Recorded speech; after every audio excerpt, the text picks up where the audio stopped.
Alright, so what we're going to do here is show y'all how to get this tone.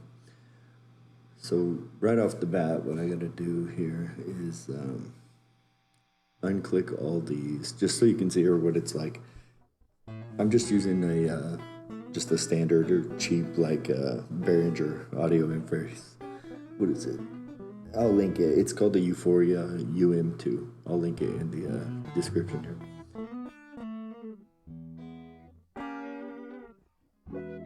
So that's what it sounds like without anything.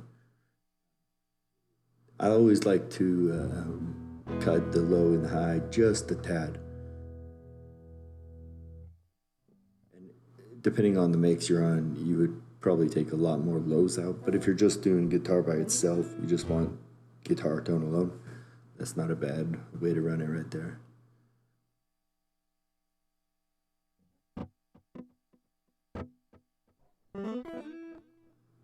You can run just a very, very slight bit of delay just to thicken the tone a little bit. This is obviously too much. I had it set like a lot shorter, and you don't really even have to have it. It just, if you like it on there, it's a little bit fuller.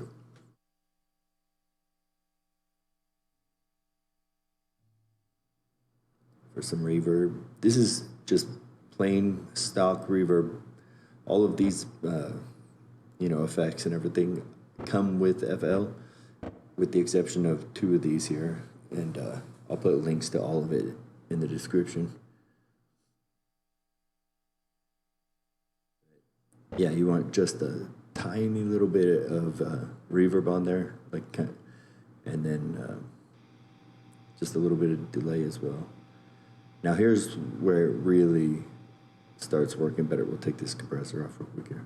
So this is just like a standard Fender tube amp, and I believe we're going to bass at 4 and pretty much everything else at 5, except of course for the reverb, just barely up. And play with it depending on the pickups you have. The guitar I'm using has Texas Specials in it. It's that Stevie Ray Strat. So I ran a 412 cab with, and it's mic'd with the SM58, or SM57, and just the common, it's just mic'd with common mics, condenser mic, and a Shure. And then I like compression on it. I think that really adds a little bit of bite to it. Like, that's pretty important. You can run this multi-band EQ, but honestly, I find it causes more fuzz. Not fuzz like the effect, but like kind of like a buzzing noise, like a bad ground or something. So I don't use it too often. But yeah, you just run it all in there and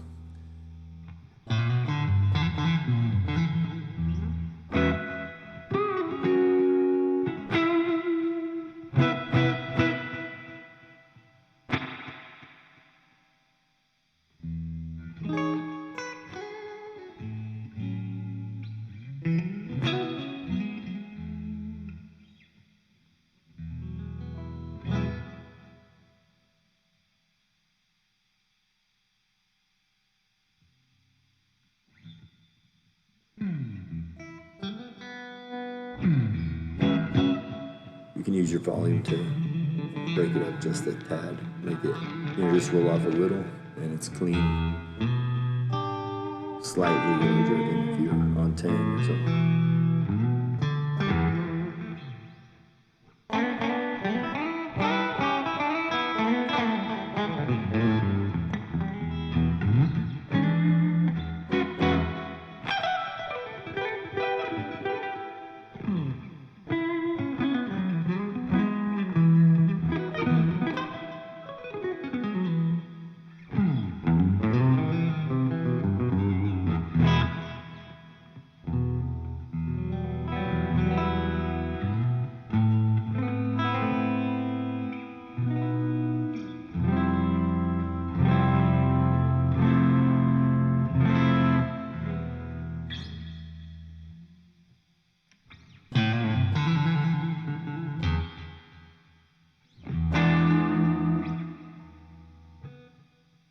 Also, yeah, if you want a little more overdrive, just kind of like a rhythm type overdrive, I always leave a spot at the top for this. It's like a TS 808 basically. That's what I toured with for years. So yeah, I would normally run the drive higher on the actual pedal, but I find on here just about noon or a little bit less. Same with that input, you want just a tad less than 50% in there. And that's really good for rhythm, you know, if you want like overdrive rhythm, especially like this works pretty good with single coils and it works really good with humbuckers for like a Les Paul type guitar.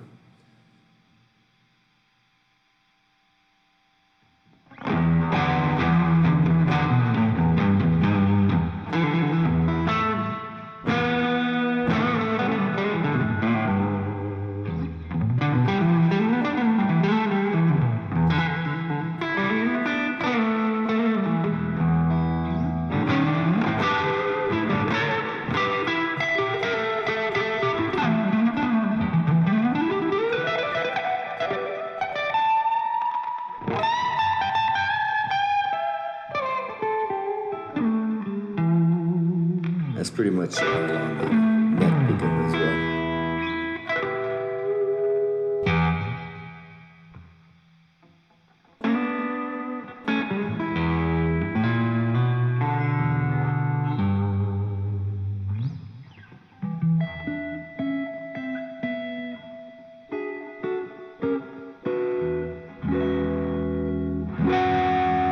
All right, hope that helps.